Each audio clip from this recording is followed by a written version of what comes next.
TR went on these same walks. Yeah, right where we're at now is his favorite woods. Sagamore Hill on Long Island, New York. Theodore Roosevelt's retreat from his home in New York City and later Washington. It's where he forged a love of nature that lasted a lifetime. We're walking along water here in his backyard that is now a National Wildlife Refuge. And it's part of what inspired him to make sure that places like this should be around forever, for all to enjoy.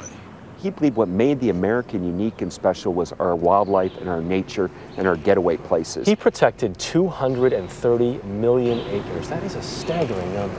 It is a staggering. It's as much land as from Maine down to Florida. Including big-name parks, the Grand Canyon, the Florida Keys, Devil's Tower in Wyoming, Crater Lake in Oregon, 51 bird reserves, 150 national forests.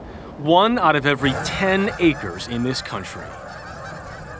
He called it our national heirlooms, that the Grand Canyon is our Louvre, that the redwood trees are our Westminster Abbey, that the Tetons are our Taj Mahal. In his new book, The Wilderness Warrior, author Doug Brinkley says this was before conservation was a cause, when the Green Revolution was still a century away. He was laughed at when he did this. They thought Crazy Teddy, they used to call him. People thought that this guy, there was never a tree he didn't like. It may seem obvious now, but setting aside the Grand Canyon was at the time hugely controversial. Congress wanted it mined for copper and zinc.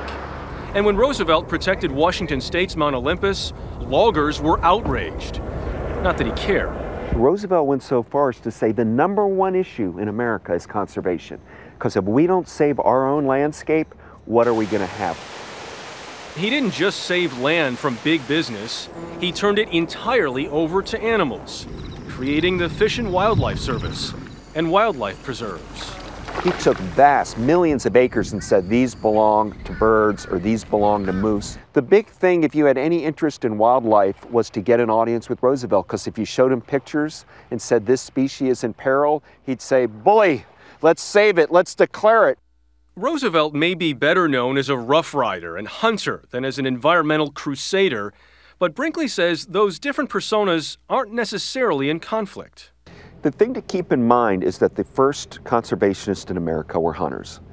They were actually elite sportsmen, and they would have hunting clubs, and they wanted reserves. What would TR think of the state of our national parks today?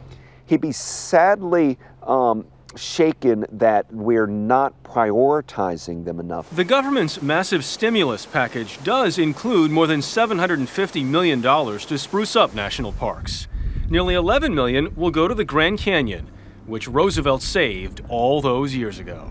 When politicians these days are doing something with decades ahead in mind, it's considered amazing.